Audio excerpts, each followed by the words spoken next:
शिवलिंग पर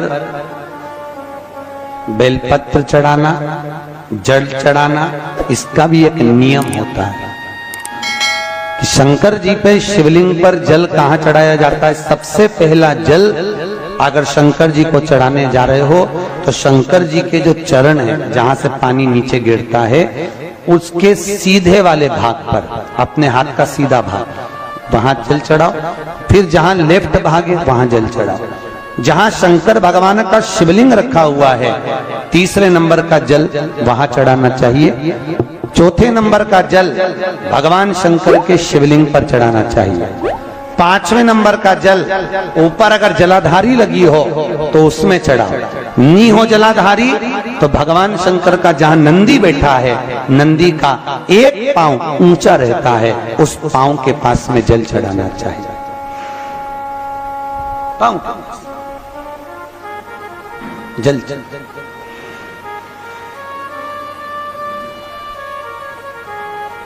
चरण के पास में। ऐसे 5 स्थान दिए हैं जल चढ़ाने के लिए। शिव जी का स्नान कितनी चीजों से होता है? 5 चीजों से। पंचामृत, दूध, बोलते जाओ, दही, फिर घी, शहद, फिर शक्कर। ये 5 चीजों का प्रमाण क्या है? शास्त्र कहता है दूध चढ़ाने से घर में संतान की वृद्धि होती है। दही चढ़ाने से भगवान शिव के, अगर शिवलिंग पर हम दही चढ़ाते हैं, उससे परिवार में प्रेम बढ़ता है। क्या बढ़ता है? प्रेम। फिर घी चढ़ाने से हमारे घर से रोग दूर होता है। शहद चढ़ाने से, भगवान शंकर पर जो शहद चढ़ाया जाता है, वो चढ़ाने से घर में संपदा की वृद्धि होती है। और 5वें नंबर पर भगवान को शक्कर, खांड, जो आप जानते होंगे, शक्कर आदि पिसी हुई चढ़ा देने से, शिव जी को चढ़ाने से हमारे घर के बच्चे जिद्दी नहीं होते। क्यों कहते हैं? जो बच्चा जिद्दपन करता हो, जो बच्चा जिद्दी रहता हो, तो क्यों कहते हैं कि अवधूतेश्वर महादेव का नाम लो और उसके हाथ में शक्कर की कटोरी देकर शंकर जी पे चढ़वा दो, बच्चा कभी जिद्दपन नहीं करता। अवधूतेश्वर महादेव का नाम लेकर सोमवार की अष्टमी के दिन चढ़ाया जाता है।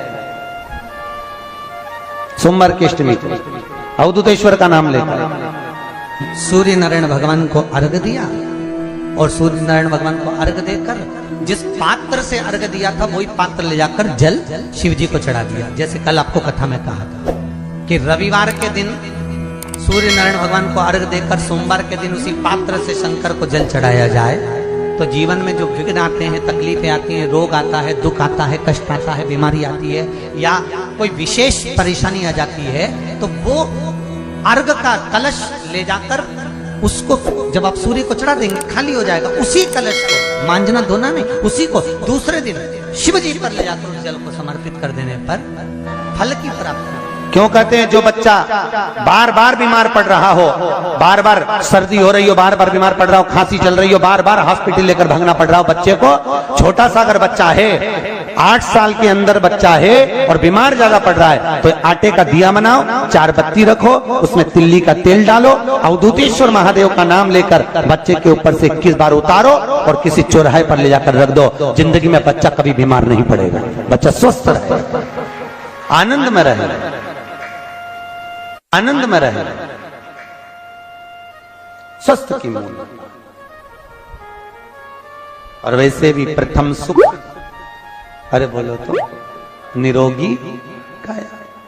घर का प्रथम सुख निरोगी काया। व्यक्ति अगर धन की मूलता नहीं है, साहब पैसा अपनी जगह पर है, फिर निवेदन करता हूं, धन अपनी जगह पर पड़ा है, सबसे पहला है परिवार में सब स्वस्थ रहें, सर्वे भवन्तु।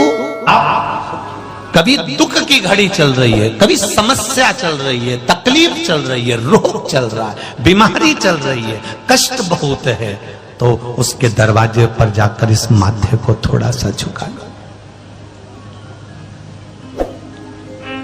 कभी कभी अगर तुमको लगे कि मेरे जीवन में बहुत बीमारियों ने मुझे घेर रखा है, तो प्रयास करा करो कि बेलपत्र,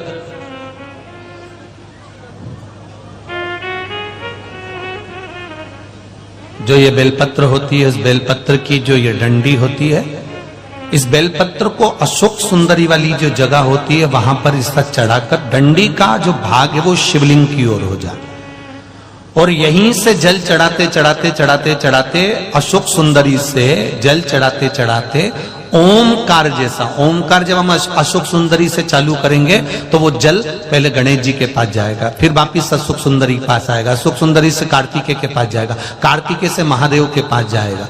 ऐसा ओमकार जैसा जल, जब तुम्हें लगे कि बीमारी बहुत घेर रखी है और बहुत बीमारी ने घेर लिया, कोई किडनी, कोई लीवर, कोई बहुत शरीर में कष्ट, कोई रोग बीमारी, या कहीं तुमको ऐसा लग रहा है कि मेरा गर्भ 20 साल हो गए, 22 साल हो गए, संतान नहीं, तब भी इस प्रयोग को जरूर करिएगा।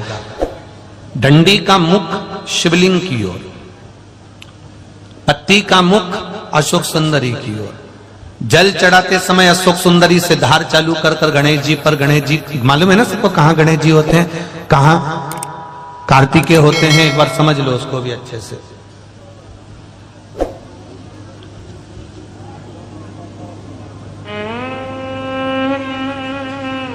ये नीचे का गोल भाग, ये जल जाने का स्थान, ये शिवलिंग, बीच में जो मोटी सी लाइन होती है वो अशोक सुंदरी का स्थान है। शंकर जी के राइट में जहां से पानी नीचे गिरता है उसके कोने पर गणेश जी का स्थान, इधर कार्तिकेय का स्थान। ये शिवलिंग, ये जो गोल भाग है ये माता पार्वती जी का हस्त कमल है। ऊपर से जो बूंद बूंद जल कलश में से गिरता है वो शंकर भगवान की 5 लड़कियां, जया, विषहरा, शामरीवारी, दौतली और देव, ये शिव जी की 5 लड़कियां ऊपर से जल की बूंद गिराती हैं। हम जब भी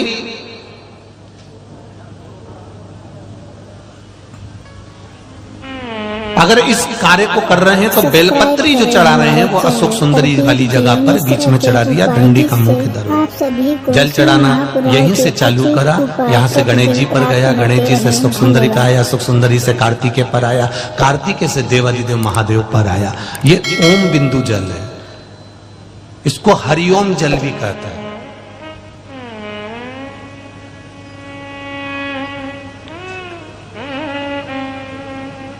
उज्जैन महाकाल में भगवान शंकर को सुबेरे सुबेरे सबसे पहला जो जल चढ़ता है वो हरिओम जल चढ़ता है। आप कभी भी उज्जैन वालों से जाकर पूछना, भस्म रमैया मंडल से पूछना या उज्जैन के किसी एक व्यक्ति से पूछना या वहां के पंडा जी से पूछना कि हरिओम जल कब चढ़ता है, तो वो कहेंगे सबसे पहला जल सुबह का हरिओम जल चढ़ता है। इसको हरिओम जल भी कहते हैं। ये रोग निवारण के लिए।